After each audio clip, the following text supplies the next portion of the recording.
नमस्कार साथियों, मेरा नाम है एसएन भारती और आप देख रहे हैं करंट अफेयर्स का नया सेगमेंट। और आज तारीख है आप लोगों को 27 जून 2025। तो हम लोग जो है 27 जून 2025 से जितने भी करंट अफेयर्स के महत्वपूर्ण क्वेश्चन बन सकते हैं उस सभी पर डिस्कस करेंगे। पीडीएफ आप हमारे टेलीग्राम चैनल से डाउनलोड कर सकते हैं, जिसका लिंक मैंने इस वीडियो के डिस्क्रिप्शन बॉक्स में दे दिया है। तो आप इस लिंक पर जाकर टेलीग्राम चैनल ज्वाइन कर सकते हैं। चलिए शुरुआत करते हैं हम लोग पहले क्वेश्चन से और बात करते हैं पहले क्वेश्चन की।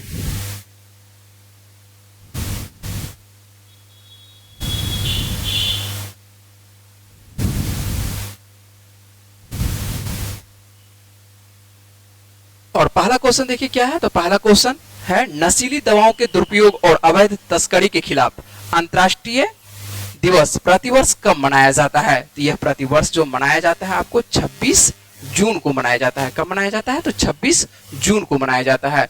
आइए बातचीत कर लेते हैं इसके विशेष पर, इसकी क्या क्या कहानी है। तो यह स्टार्ट जो होती है कब से स्टार्ट होती है? तो 1987 में कह सकते हैं कि संयुक्त राष्ट्र महासभा के द्वारा इसको जो है 26 जून को मनाने की एक घोषणा की जाती है। किसके द्वारा? तो संयुक्त राष्ट्र महासभा के द्वारा। कब? तो 1987 ईस्वी में। और विश्व भर में कह सकते हैं कि नशीली दवाओं और अन्य नशीले पदार्थों की अवैध तस्करी के विरुद्ध कह सकते हैं कि अंतर्राष्ट्रीय दिवस के रूप में मनाए जाने की घोषणा की जाती है। किसके द्वारा? तो संयुक्त राष्ट्र महासभा के द्वारा। और इसका उद्देश्य क्या है मनाने का? और यह पहली बार कब मनाया जाता है? तो पहली बार कह सकते हैं कि आपको जो मनाया जाता है यह 1989 में मनाया जाता है। कब मनाया जाता है? तो 1989 में पहली बार मनाया जाता है। और इसका उद्देश्य क्या है? तो नशीली दवाओं के उपयोग से होने वाली हानियों के बारे में, ठीक है, मान के चलिए कि नशीली दवाओं के उपयोग से होने वाले जो हानि होती है उसके बारे में आपको इसमें विशेष जानकारी होती है। उसके बाद युवाओं और बच्चों को नशे की लत से दूर रखना है। इसका मान के चलिए कि इसका एक तरह से इसमें जागरूकता अभियान चलाई जाती है। किसके तहत? तो आपको नशीली दवा और दुरुपयोग और अवैध तस्करी के खिलाफ। और यदि बात कर लेते हैं कि थीम का, तो थीम आप लोगों को बोले कि जब भी एक विशेष दिवस होगा तो उसके बारे में आपको थीम भी याद रखना है। और थीम 2050 के लिए इस दिवस की थीम क्या रखा गया है? तो थीम आपको याद रखना है, बाधाओं को तोड़ना, सभी के लिए रोकथाम। क्या है थीम? तो आपको थीम याद रखना है कि बाधाओं को तोड़ना और सभी के लिए रोकथाम। तो उम्मीद है कि आपको याद रहेगा। क्या याद रहेगा? कि नशीली दवाओं के दुरुपयोग और अवैध तस्करी के खिलाफ जो है प्रतिवर्ष जो दिवस मनाया जाता है यह कब मनाया जाता है? तो आपको 26 जून को मनाया जाता है। चलिए हम लोग अगला बात कर लेते हैं। और अगला जो प्रश्न है देखने को जो मिल रहा है आपको, यह भी क्या है? आपको दिवस से ही संबंधित है। क्या है दिवस से संबंधित है? ये बात कर लेते हैं। तो यातना पीड़ितों के समर्थन में संयुक्त राष्ट्र अंतर्राष्ट्रीय दिवस, यह जो है प्रतिवर्ष कब मनाया जाता है? तो यह भी आपको 26 जून को ही मनाया जाता है। तो ध्यान रखिएगा कि यातना पीड़ितों के समर्थन में संयुक्त राष्ट्र अंतर्राष्ट्रीय दिवस यह कब मनाया जाता है? तो यह 26 जून को मनाया जाता है। तो यह भी जो है आपको संयुक्त राष्ट्र के द्वारा ही मनाया जाता है और 26 जून को ही मनाया जाता है। तो दो दिवस आपको याद रखना है कि 26 जून को मनाया जाता है। क्यों मनाते हैं? तो यातना को खत्म किया जा सके। क्यों मनाते हैं? तो यातना को खत्म किया जा सके, साथ ही दुनिया भर में प्रताड़ित किए गए व्यक्तियों को याद किया जा सके और उनकी सहायता की जा सके। और बात करते हैं 2025 की थीम की। तो थीम क्या है? यातना मानवता के खिलाफ अपराध। क्या है? यातना मानवता के खिलाफ अपराध है। और इसी थीम के साथ जो है इस वर्ष का जो है आप कह सकते हैं कि यह जो दिवस है यातना पीड़ित के समर्थन में संयुक्त राष्ट्र अंतर्राष्ट्रीय दिवस, तो यह थीम के साथ जो है इस बार दिवस मनाया जा रहा है। तो आप लोग अपने आसपास के समाज में देखे ही होंगे, खास करके जो है महिलाओं के साथ जो है बहुत ही प्रताड़ित महिलाओं को किया जाता है। और इस तरह का नहीं होना चाहिए, लेकिन अपने आसपास के समाज में कहीं पे भी महिलाओं के साथ खास करके ज्यादा होता है, महिलाओं के साथ होता है, छोटे छोटे बच्चों के साथ होता है ना। तो ये जो है प्रताड़ित इस तरह से नहीं किया जाना चाहिए। चलिए बातचीत करते हैं अगले प्रश्न पर। और अगला प्रश्न जो है आपके लिए बहुत ही महत्वपूर्ण है। क्या महत्वपूर्ण है, क्या कहानी है, क्या ये देख लेते हैं। तो ये जो क्वेश्चन आपको है, हाल ही में नाटो शिखर सम्मेलन 2025 कहाँ आयोजित हुआ है। तो नाटो जो है इम्पोर्टेंट आता है ना, देश की दुनिया में एक संगठन है ये नाटो। और नाटो जो है आपको पता है इसका जो एक तरह से कह सकते हैं कि नेतृत्व करता है, कौन है नेतृत्व करता? आपको यूएसए है। और इस बार है नाटो का शिखर सम्मेलन 2025 का यदि बात करते हैं कि इसका आयोजन कहां पर किया जाता है? तो नीदरलैंड में। कहां पर किया गया है? तो नीदरलैंड में किया गया है। नाटो शिखर सम्मेलन 2025 पहली बार जो है आपको 24 से 25 जून को 2025 को कहां पर होते हुए दिखाई पड़ रहा है? तो इस बार जो है नीदरलैंड में होते हुए दिखाई पड़ रहा है। और इसमें कह सकते हैं कि सभी देश जो आपको नाटो के जो सभी सदस्य देश हैं, कितने सदस्य देश हैं वर्तमान में, तो 32 सदस्य देश हैं, है ना। बातचीत कर लेते हैं कि नाटो में कितने सदस्य देश हैं, इसका गठन कब होता है ना, और सबसे नवीनतम सदस्य देश कौन सा है। ये सब आपको प्रश्न बार बार देखने को मिलता होगा कि नाटो से यहाँ से प्रश्न पूछा जाता है। तो इस बार शिखर सम्मेलन कहाँ पर किया जा रहा है इसका आयोजन, तो इसका आयोजन आपको याद रखना है कि इस बार किया गया है कहाँ पर, तो नीदरलैंड में किया गया है। यदि बात करते हैं कि नाटो की स्थापना कब होती है, तो नाटो की स्थापना कब होती है, 4 अप्रैल 1949 को होती है। कब होती है, तो 4 अप्रैल 1949 को होती है। यदि बात करते हैं कि वर्तमान में सदस्य देश कितने हैं नाटो में, तो वर्तमान में सदस्य देश कितने हैं, आपको 32 सदस्य देश हैं। और इसमें सबसे यदि बात करते हैं कि सबसे नवीनतम सदस्य देश कौन है, तो सबसे नवीनतम सदस्य देश जो आपको देखने को मिलता है कौन सा है, स्वीडन है, जो कि 7 मार्च 2024 को नाटो शामिल में होने वाला, कह सकते हैं कि 2024 में ही सम्मिलित हुआ है आपको मार्च में। और कौन सा देश, तो ये स्वीडन, तो सबसे लेटेस्ट देश कह सकते हैं कि स्वीडन है। और इसी में सम्मिलित होने के लिए यूक्रेन जो है बार बार एक तरह से उसको कह सकते हैं कि शामिल होने के लिए चाहता है, किसमें कि नाटो में सम्मिलित हो जाए, लेकिन रूस के बगल में है, इसलिए जो है रूस जो है उसको शामिल होने नहीं देना चाहता है। और इस वजह से जो है रूस और किसमें कह सकते हैं, यूक्रेन में आपको देखने को भी मिला था कि युद्ध होते हुए बीच बीच में, है ना। चलिए आइए देख लेते हैं, बात कर लेते हैं इसके मुख्यालय का। तो नाटो का मुख्यालय कहां पर देखने को मिलता है आपको, ब्रुसेल्स बेल्जियम में। कहां पर, ब्रुसेल्स बेल्जियम में आपको नाटो का जो मुख्यालय है ब्रुसेल्स बेल्जियम है। यदि बात करते हैं कि इसके महासचिव कौन है, तो महासचिव कौन है नाटो के, तो मार्क रूट। ये मार्क रूट भी जो है हाल ही में कह सकते हैं कि 2024 में ही आपको अक्टूबर में आपको नाटो के ये महासचिव बने हैं मार्क रूट। तो उम्मीद है कि आपको इतना याद होना चाहिए। आइए कुछ इमेज है, तो इमेज पे देख लेते हैं, बातचीत कर लेते हैं कि इमेज पे भी। तो ये आपको नाटो के जितने भी सदस्य देश हैं, कितने सदस्य देश हैं आपको बता चुके हैं, कितने सदस्य देश हैं, तो आपको 32 सदस्य देश हैं। और वर्तमान में सबसे अधिक कहते हैं कि नए सबसे जो नवीनतम सदस्य देश है, तो सबसे नवीनतम सदस्य देश कौन सा है, आपको स्वीडन है। और इस बार कहां पर इसका आयोजन किया गया, तो आपको आयोजन किया गया है आपको नीदरलैंड हेग में इसका आयोजन किया गया है ना। चलिए आपको एक विशेष यहाँ पर देखते हैं, ये जो आपको दिखाई पड़ रहा है ये नीदरलैंड के क्या है, किंग है ना, विलियम अलेक्जेंडर है। और ये जो आपको दिखाई पड़ रहा है ये तो आपको ये जानते हैं ये कौन है, तो ये जो आप देख रहे हैं, आइए देख लेते हैं, ये जो आप देख रहे हैं ये तो डोनाल्ड ट्रंप है। डोनाल्ड ट्रंप को आप पहचानते ही हैं। और डोनाल्ड ट्रंप के बगल में जो आपको दिखाई पड़ रहा है ये कौन है, मैक्सिमा है। और ये आपको महारानी है, क्वीन है, ठीक है, कहाँ की, तो ये क्वीन है, आपको देखने को मिलेगी की क्वीन है, तो मैक्सिमा है। और उसके बाद क्या कहते हैं इनके पति आपको किंग कह सकते हैं कि किंग आपको विलियम अलेक्जेंडर है। और बीच में जो आपको दिखाई पड़ रहा है कौन है, आपको डोनाल्ड ट्रंप है। तो इनको आपको ध्यान रखना है कि ये कहां पर इसका आयोजन नाटो का होता है, और इस बार इसमें कौन कौन से सदस्य देश हैं, वर्तमान में सदस्य देश कितने हैं, और इसका मुख्यालय क्या है, तो सभी आपके बारे में जिक्र कर दिया सभी को।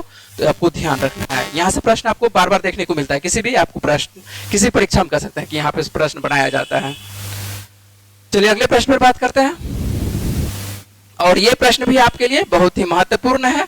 और आप लोग जो है रक्त समूह पढ़े होंगे, कि मान के चलिए कि जो मानव में कह सकते हैं कि रक्त समूह आप लोग कितना पढ़े हैं, 4 तो वैसे पढ़ते ही है ना।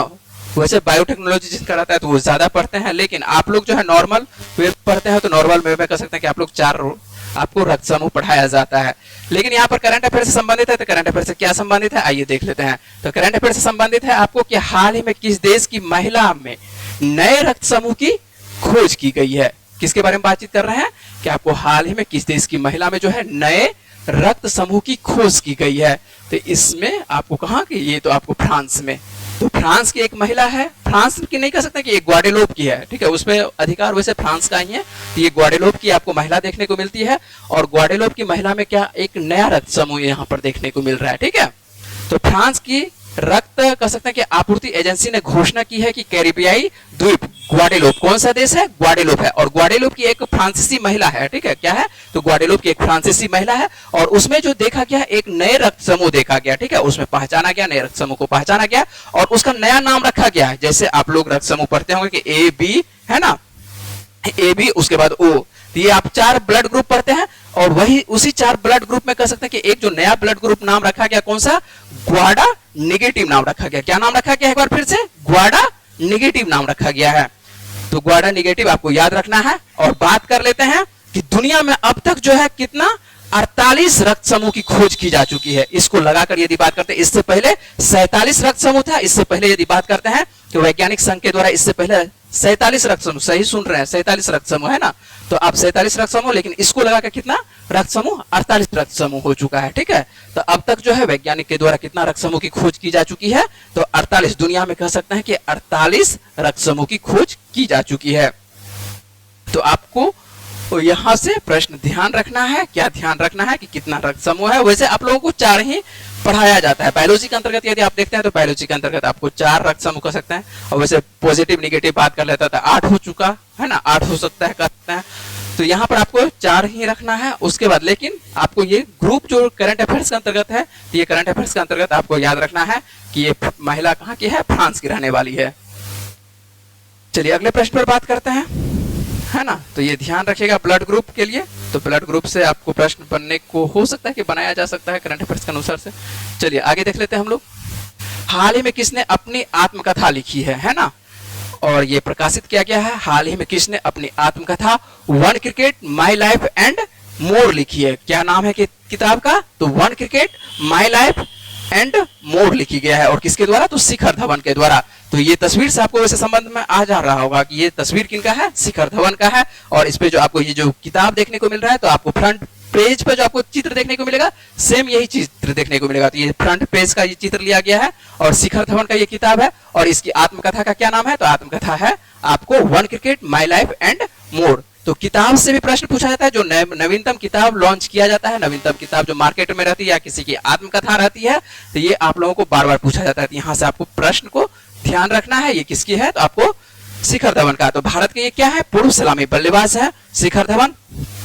इन्होंने जो है अपनी आत्मकथा the one cricket my life and more लिखी है, और इनका हाल ही में क्या किया जाता है, विमोचन किया जाता है। और इसमें जो है कह सकते हैं कि अपने क्रिकेट के बारे में पूरी तरह से विस्तार से इसमें जानकारी देते हैं, अपने जीवन के बारे में जानकारी देते हैं। तो ये आपको यहां से प्रश्न देखने को मिलेगा।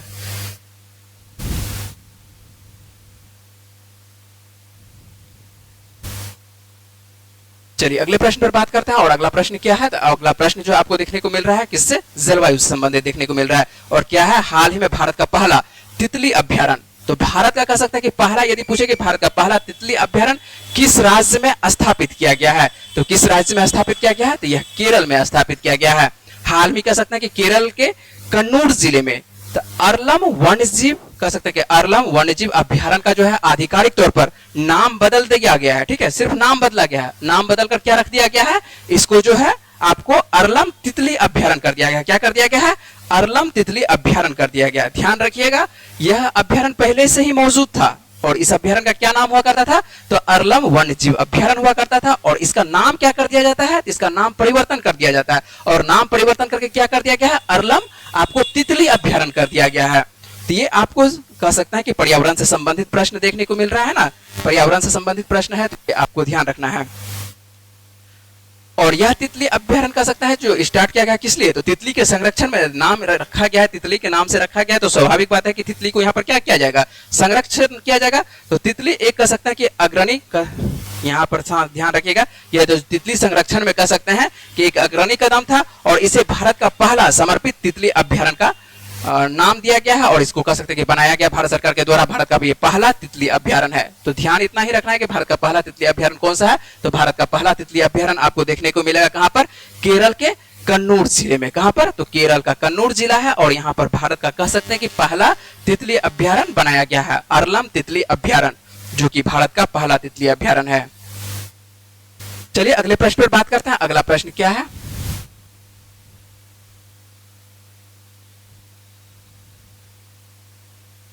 अगला प्रश्न जो आपको देखने को मिल रहा है 26 जून 2025 को, अर्थात कल के दिन कह सकते हैं कि 26 जून 2025 को प्रोजेक्ट एलिफेंट की 21वीं संचालन समिति की बैठक कहां पर आयोजित की गई, तो इसकी बैठक जो है आपको कहां पर आयोजित की गई है, देहरादून में। तो ये भी जो प्रश्न आपको देखने को मिल रहा है किससे संबंधित, आपको ये भी पर्यावरण से संबंधित है।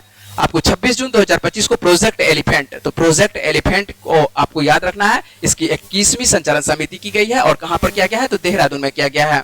तो प्रोजेक्ट एलिफेंट की 21वीं संचालन समिति आपको ध्यान रखना है 26 जून को कल ही किया गया है, और यह जो है इसका जो कह सकते हैं कि समिति का जो बैठक किया गया है इंदिरा गांधी राष्ट्रीय वन अकादमी में, ठीक है, जो कि कहां पर अवस्थित है, ये देहरादून में अवस्थित है, और यहीं पर इसका आयोजन किया जाता है। और इसकी अध्यक्षता कह सकते हैं कि इसकी अध्यक्षता किसके द्वारा किया गया, तो इस अध्यक्षता आपको करते हुए पर्यावरण वन मंत्री अभी वर्तमान में कौन है, तो पर्यावरण वन और जलवायु परिवर्तन मंत्री कौन है वर्तमान में? तो भूपेंद्र यादव है, और भूपेंद्र यादव के द्वारा ही आपको इसका अध्यक्षता करते हुए दिखाई पड़ रहा है। किसका अध्यक्षता? तो आपको प्रोजेक्ट एलिफेंट का 21 संचालन समिति किया जा रहा है, इसका जो बैठक किया जा रहा है इसी की अध्यक्षता आपको भूपेंद्र यादव के द्वारा किया जा रहा है। और बैठक में कह सकते हैं कि हाथियों के संरक्षण, उनके आवास, मानव हाथी संघर्ष को कह सकते हैं कि कम करने के लिए, जो मानव और हाथियों के बीच जो संघर्ष हो रहा है, क्योंकि एक तरह से सीधी सी बात है कि जंगल धीरे धीरे कमते जा रहा है, तो जंगल कमते जा रहा है तो हाथी कहाँ निकल के आएगा? तो हाथी सीधी सी बात है एक तरह से समाज में निकलते हुए आते हुए दिखाई पड़ता है जंगल से बाहर।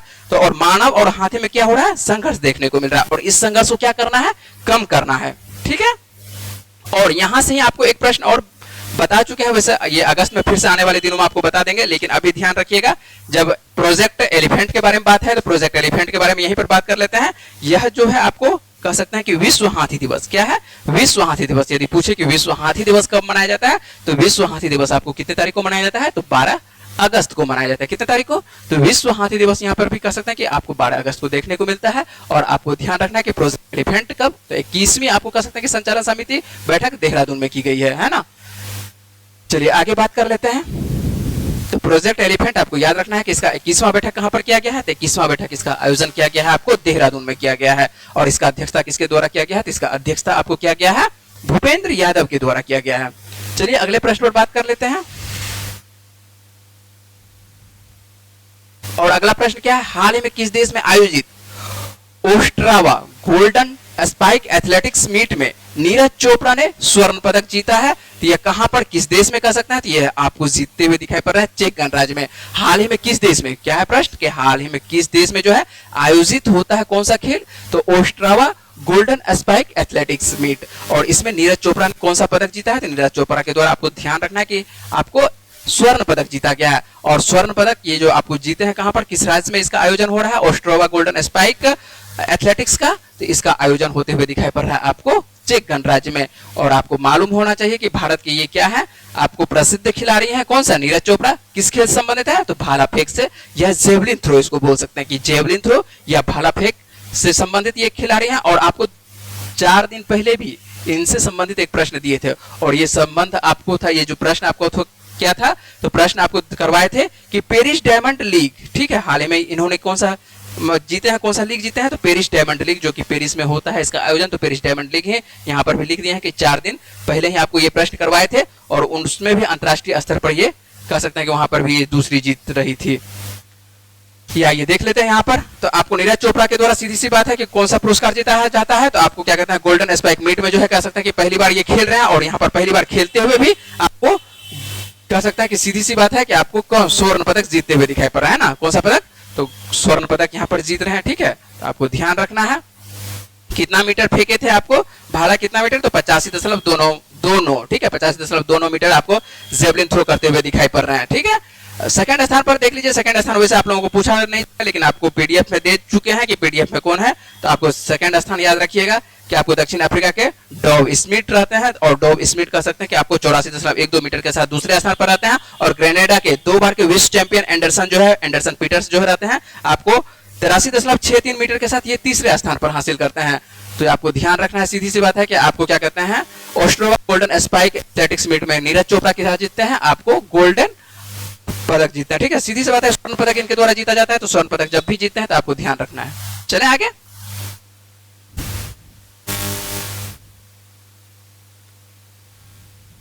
चलिए, ये प्रश्न जो है राज्य से संबंधित है, और राज्य से संबंधित है तो यहां पर आपको ध्यान रखना है। और क्या प्रश्न है, और ये थर्ड जेंडर से कर सकते हैं। चलिए आइए देख लेते हैं क्या है। हाल ही में किस राज्य ने कह सकते हैं कि ट्रांसजेंडर समुदाय को ओबीसी का दर्जा दिया है? कौन सा प्रश्न है कि ट्रांसजेंडर के बारे में बातचीत किया जा रहा है, और ट्रांसजेंडर को ओबीसी का दर्जा दिया है, तो किस राज्य के द्वारा? तो ये असम राज्य के द्वारा। ट्रांसजेंडर को जो थोड़ा थोड़ा समाज में है ना बढ़ावा दिया जा रहा है, और बढ़ावा देते हुए कह सकते हैं कि असम के द्वारा यह एक जो है एक अच्छा फैसला है असम राज्य सरकार का, है ना। तो असम राज्य सरकार का जब अच्छा ये फैसला है तो क्या है कि ट्रांसजेंडर समुदाय को जो है ओबीसी का दर्जा दिया गया है। तो यह असम राज्य के द्वारा। तो असम के वर्तमान में मुख्यमंत्री कौन है? हेमंत बिस्वा शर्मा है, और इन्हीं के द्वारा कह सकते हैं कि ट्रांसजेंडरों के लिए पहली बार कह सकते हैं कि ओबीसी का दर्जा देने वाला एक राज्य बना है। कौन सा? आपको असम। दिए गए लाभ में कह सकते हैं कि असम को जो असम के केवल अस्थायी निवासी रहेंगे, सभी को नहीं मिलेगा। ऐसा नहीं कि असम में कोई काम करने के लिए आ रहा है या कोई पहले से रह रहा है तो उसको भी, यदि ट्रांसजेंडर के अंतर्गत वो आता है तो उसको भी क्या कहते हैं, ओबीसी का दर्जा दिया जाएगा। ओबीसी का दर्जा केवल उसी को मिलेगा जो कि असम का मूल निवासी है ना। असम का जो मूल निवासी है केवल उसी को ओबीसी का दर्जा दिया जाएगा असम राज्य के द्वारा। ओबीसी में कह सकते हैं कि पुनर्वर्गीकरण के लिए राज्य में हजारों ट्रांसजेंडर व्यक्तियों को सीधे लाभ मिलने का अनुमान है। यदि ओबीसी का दर्जा दिया जाएगा तो सीधी सी बात है कि स्कूलों में, कॉलेजों में आरक्षित सीटों और राज्य सरकार की कह सकते हैं कि राज्य सरकार में जो रोजगार और विभिन्न कल्याणकारी योजना तक कह सकते हैं कि आसानी से यहाँ पहुंच होगा। जब ओबीसी का दर्जा मिलेगा तो सीधी सी बात है कि यहाँ पर छूट देखने को मिलेगा, है ना। जो ओबीसी को छूट मिलता हुआ तो वो छूट इसको किसको मिलते हुए दिखाई पड़ेगा, ट्रांसजेंडर समुदाय को भी मिलते हुए दिखाई पड़ेगा। और 2011 का जो डाटा है उसके अनुसार से कह सकते हैं कि असम में ऐसा कहा जाता है कि 11,374 ट्रांस लोग रहते हैं। लेकिन ये डाटा जो है ऐसा भी कहा जाता है कि ये डाटा 2011 का तो वैसे बहुत पहले का डाटा है, लेकिन 2011 में भी सही डाटा ये यहाँ पर प्रकाशित नहीं कर पाया जाता है। लेकिन जो प्रकाशित किया गया है 2011 के अनुसार से तो आप लोगों को उतना ही याद रखना है। लेकिन ये प्रश्न वैसे आपको बता दिए हैं, सिर्फ ये प्रश्न कह सकते हैं कि यहाँ से कोई जरूरी नहीं है प्रश्न। जो प्रश्न आपको जरूरी है, जो इंपोर्टेंट प्रश्न है, वो आपको ध्यान रखना है कि ट्रांसजेंडर समुदाय को ओबीसी का दर्जा दिया गया है तो ओबीसी का दर्जा किस राज्य के द्वारा दिया गया है। तो ओबीसी का दर्जा सीधी सी बात है आपको असम राज्य के द्वारा दिया गया है।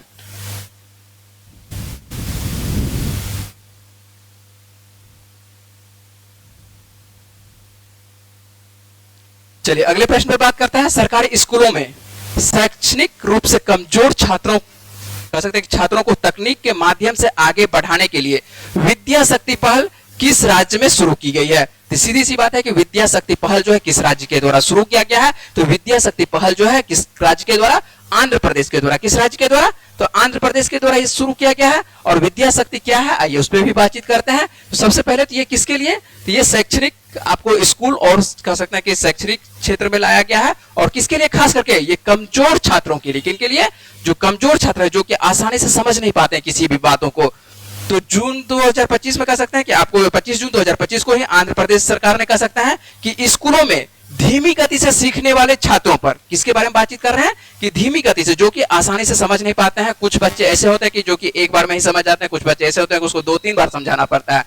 तो जो बच्चे ऐसे होते हैं कि जो कि धीमी गति से समझते हैं, उनके लिए ये आपको लाया गया है। कौन सा, कह सकता है कि कमजोर, कौन सा माध्यम लाया गया है, सरकारी स्कूलों में शैक्षणिक रूप से कमजोर छात्रों को तकनीक के माध्यम से, किसके माध्यम से, ये तकनीक दिया जाएगा। और ये कौन सा पहल है, तो विद्या शक्ति पहल है। तो ध्यान रखिएगा, विद्या शक्ति पहल किसके लिए है, कमजोर छात्रों के लिए लाया गया है।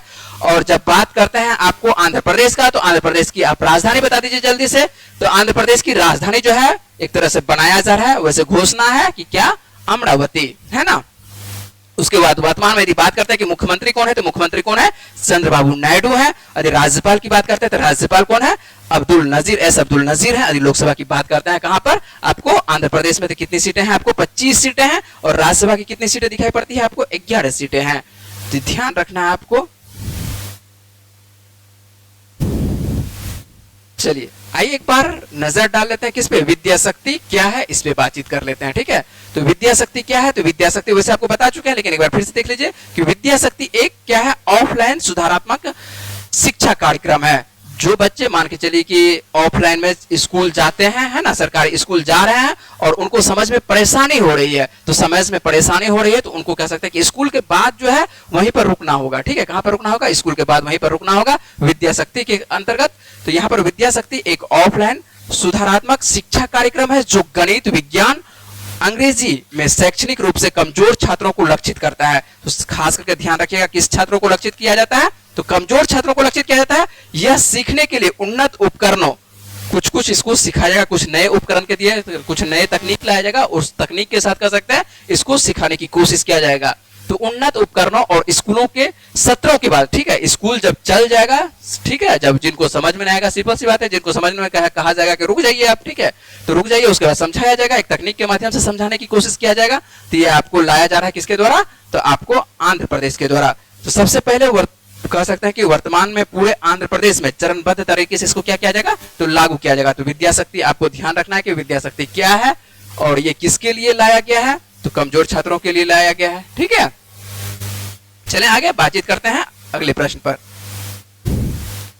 चलिए, तो हम लोग यहाँ पर करंट अफेयर्स का तो कह सकते हैं कि 10 क्वेश्चन था, तो 10 क्वेश्चन आप लोगों के लिए महत्वपूर्ण है, लेकिन आप लोगों के लिए बार बार यहाँ से डिमांड था कि रिवीजन करवाते चलिएगा, कुछ कुछ रिवीजन करवाइए। तो रिवीजन आप लोगों के लिए इंपॉर्टेंट है और महत्वपूर्ण भी है, क्योंकि आप लोग भूल जाते हैं, तो रिवीजन भी आपके लिए जरूरी है। तो आइए बातचीत कर लेते हैं। आज हम लोग बातचीत करेंगे दो संगठन पर, खास करके बात करेंगे ब्रिक्स पर। ब्रिक्स प्लस, क्या लिखा हुआ है? BRICS plus.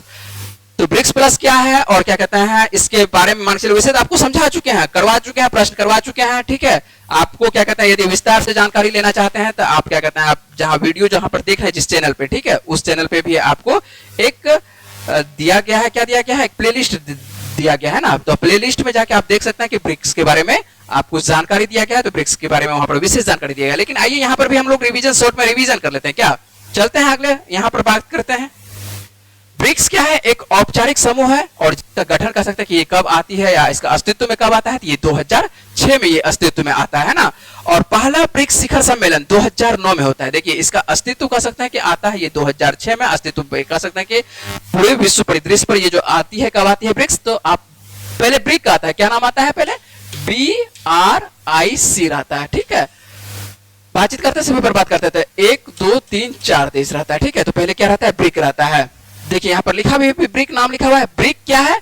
एक औपचारिक समूह है जो कि 2006 में अस्तित्व में आता है। और पहला ब्रिक, यहाँ पर ध्यान रखिएगा, सही लिखा हुआ है, ब्रिक का पहला ब्रिक्स शिखर सम्मेलन जो है 2009 में रूस के एकातेरिनबर्ग में होता है, आयोजित किया जाता है। तो 2009 में तक तो ब्रिक नाम रहता है, कोई दिक्कत नहीं है। 2010 में देखिए, 2010 में ऐसा होता है कि 2010 में जो है न्यूयॉर्क में ब्रिक विदेश मंत्रियों की एक बैठक आयोजित की जाती है और उसमें जो है दक्षिण अफ्रीका, ठीक है, साउथ अफ्रीका को कह सकते हैं कि शामिल किया गया था। और जिसके बाद से तो ये 2000 कब, तो 2010 में कह सकते हैं कि 2010 में किसको शामिल किया जा रहा है? आपको साउथ अफ्रीका को। जैसे ही साउथ अफ्रीका को शामिल किया जाता है तो इसमें क्या नाम एक जुड़ जाएगा? ब्रिक में आपको एक नाम जुड़ता हुआ दिखाई पड़ रहा है, ब्रिक्स हो जाता है, ठीक है। और इसी के साथ आपको दिखाई पड़ रहा है कि मान के चलिए कि B फॉर ब्राजील है, R फॉर रशिया है, और I फॉर क्या है? इंडिया है, C फॉर क्या है? चाइना है, और S फॉर क्या है? आपको साउथ अफ्रीका है। तो ये फुल फॉर्म हो गया आपको, B for Brazil, R for Russia, I for India, C for China और S फॉर क्या चीज? South Africa. तो आपको यहाँ पर ब्रिक्स हो जाता है। लेकिन यहाँ पर देखिए ब्रिक्स उसके बावजूद भी ब्रिक्स प्लस लिखे हैं, ठीक है, क्या लिखे हैं? BRICS plus. अब क्या होता है आगे चलकर देखिए 2024 में, ठीक है, 2024 में इसमें 4 नए देश जुड़ जाते हैं। कितने देश? 4। आपको मिस्र जुड़ जाता है, इथोपिया जुड़ जाता है, ईरान और संयुक्त अरब अमीरात जुड़ जाता है। तो ये ब्रिक्स प्लस बन जाता है, ठीक है, ये भी ब्रिक्स का हिस्सा बन जाता है, तो ये ब्रिक्स प्लस बन जाता है। ध्यान रखिएगा, बहुत जगह आप किताब पढ़ते होंगे तो इसमें सऊदी अरब भी लिखा हुआ होगा। तो सऊदी अरब की क्या कहानी है उसके बारे में बात कर लेते हैं। 2024 में मान के चलिए की शुरुआती अवस्था में सऊदी अरब क्या होता है कि मान के चलिए कि उसको भी एक तरह से आमंत्रण किया जाता है कि आप भी इसमें जुड़िए। लेकिन सऊदी अरब जो है अभी तक वर्तमान जो जब तक ये वीडियो तैयार हो रहा है उस वक्त तक में हस्ताक्षर नहीं किया है, ठीक है। तो हस्ताक्षर नहीं किया तो शुरुआती अवस्था में कह सकते हैं कि उसको जुड़ने के लिए आमंत्रित किया गया था। इसलिए यहाँ पर जो है 5 देश और 5 देश कहीं कहीं पर आपको देखने को मिलेगा, या किसी टीचर के द्वारा कह सकते हैं कि आपको 5 देश ये हुआ और 5 देश आपको यहाँ पर सऊदी अरब को लगाकर 5-5 10 देश, और उसके बाद एक और देश इंडोनेशिया कह सकते हैं कि 11 देश पढ़ाया जाता है। लेकिन आपको ध्यान रखना है कि सऊदी अरब यहाँ पर देखिए लिख दिए हैं, सऊदी अरब 2024 की शुरुआत में ब्रिक्स में शामिल नहीं हुआ, ठीक है, जैसा कि योजना बनाई गई थी। योजना ऐसा बनाया गया था कि सऊदी अरब भी इसमें शामिल होगा, लेकिन सऊदी अरब क्या होती है? सऊदी अरब इसमें शामिल नहीं होता है, ठीक है। तो सऊदी अरब इसमें शामिल नहीं होता है, तो जब सऊदी अरब शामिल नहीं होता है तो कितना देश बनेगा? तो 5, आपको 4 देश दिखाई पड़ रहा है, कौन कौन सा? मिस्र, इथोपिया, ईरान, संयुक्त अरब अमीरात, इसमें 4 देश ही शामिल होते हैं। तो ये बन जाता है, क्या बन जाता है? ब्रिक्स प्लस बन जाता है। और हाल ही में कह सकते हैं कि 2025 में, ठीक है, 2025 में इसमें एक और नया देश शामिल हो जाता है। कौन सा नया देश शामिल होता है? इंडोनेशिया। तो इंडोनेशिया जो है ब्रिक्स का कह सकते हैं कि नवीनतम सदस्य देश है। तो आपको कितना देश पूर्ण गया? 5 4 9 9 1 10, ठीक है। तो अभी वर्तमान में कुल कितना सदस्य देश है ब्रिक्स में? 10 ही सदस्य देश है। 11 याद नहीं रखिएगा, लेकिन किसी किसी टीचर के द्वारा 11 देश पढ़ाया गया है। तो आपको ध्यान रखना है कि आपको क्या याद रखना है कि सऊदी अरब शुरुआती अवस्था में तो बोला था कि हम सम्मिलित होंगे, लेकिन ये सम्मिलित नहीं होता। सम्मिलित कब माना जाता है? जब उसका राष्ट्रीय अध्यक्ष कह सकते हैं कि उस पर साइन करेगा। तो राष्ट्रीय अध्यक्ष जो इसके कह सकते हैं कि जो राजा है, तो राजा अभी तक जो है शामिल इसमें सिग्नेचर नहीं करता है, कि जो कि ब्रिक्स का जो एक तरह से दस्तावेज है उसमें साइन नहीं करता है। जब तक साइन नहीं करेगा तब तक इसको सऊदी अरब को मान्यता नहीं मिलेगा कि ये भी ब्रिक्स का सदस्य देश है। और अगला बैठक आपको पता होना चाहिए कि 2025 में ब्रिक्स की अध्यक्षता किसके द्वारा किया जा रहा है, तो आपको ब्राजील के द्वारा किया जा रहा है। 2026 का अभी छोड़ देते हैं, 2026 का वैसे किया जाएगा आपको साउथ अफ्रीका के द्वारा किया जाएगा, लेकिन अभी 2025 तक याद रखिएगा। 2025 का कहां पर किया जाएगा, आपको ब्राजील में ही किया करते हुए दिखाई पड़ रहा है। और जैसे ही ब्राजील में 2025 का यहाँ पर ब्रिक्स का बैठक होगा तो हो सकता है कि उसमें सऊदी अरब शामिल हो जाए, है ना, लेकिन अभी तक सऊदी अरब इसमें शामिल होते हुए नहीं दिखाई पड़ रहा है। चलिए अगले यहाँ पर बात कर लेते हैं, एक और संगठन के बारे में बात कर लेते हैं। उम्मीद है कि आपको समझ में आ रहा होगा बात को, है ना। आप यदि अच्छे से ध्यान से वीडियो को देख रहे हैं तो आपको समझ में आएगा। ब्रिक्स में से कुछ और यहाँ पर देख लेते हैं। इसमें क्या होते हैं, कुछ भागीदार सदस्य देश होते हैं। जो भागीदार सदस्य देश होते हैं वही बाद में क्या करते हैं, सदस्य देश बन जाते हैं। भागीदार कह सकते हैं कि उसमें एक तरह से जब भी बैठक होता है तो उस लोगों को भी बुलाया जाता है कि आप लोग भी आइए। तो भागीदार देश जो बना है, भागीदार देश जब पूछेगा कि ब्रिक्स का 10वां भागीदार देश कौन बना है हाल ही में, तो ये बना है कौन सा, वियतनाम बना है। ये भागीदार देश के रूप में है, ठीक है, वो सदस्य देश के रूप में है। यदि भागीदार देश के रूप में देखें तो बेलारूस है, पहले से ही है, बोलिविया है, क्यूबा है, कजाकिस्तान है, मलेशिया है, थाईलैंड है, युगांडा है, उज्बेकिस्तान है और नाइजीरिया है। तो नाइजीरिया और वियतनाम हाल ही में आपको ब्रिक्स में कह सकते हैं कि भागीदार सदस्य देश के रूप में शामिल हुआ है। आइए बात कर लेते हैं थोड़ा सा बिम्स्टेक पर भी बात कर लेते हैं। और बिम्स्टेक ये आपको रिवीजन है, क्या करवा रहे हैं, रिवीजन करवा रहे हैं। उम्मीद है कि आपको याद होगा, लेकिन करवा भी चुके हैं आप लोगों को बिम्स्टेक। फिर से कभी आएगा क्वेश्चन तो बिम्स्टेक पर करवाएंगे, लेकिन अभी क्या करवा रहे हैं, रिवीजन करवा रहे हैं, क्योंकि यहाँ से बार बार प्रश्न आता है और बार बार स्टेट में भी प्रश्न देखने को मिलता है, इसलिए यहाँ पर आपको रिवीजन करवा देते हैं। और इसका फुल फॉर्म क्या होता है, तो बिम्स्टेक का फुल फॉर्म होता है bay of Bengal initiative for multi sectoral आपको टेक्निकल एंड इकोनॉमिक कोऑपरेशन होता है।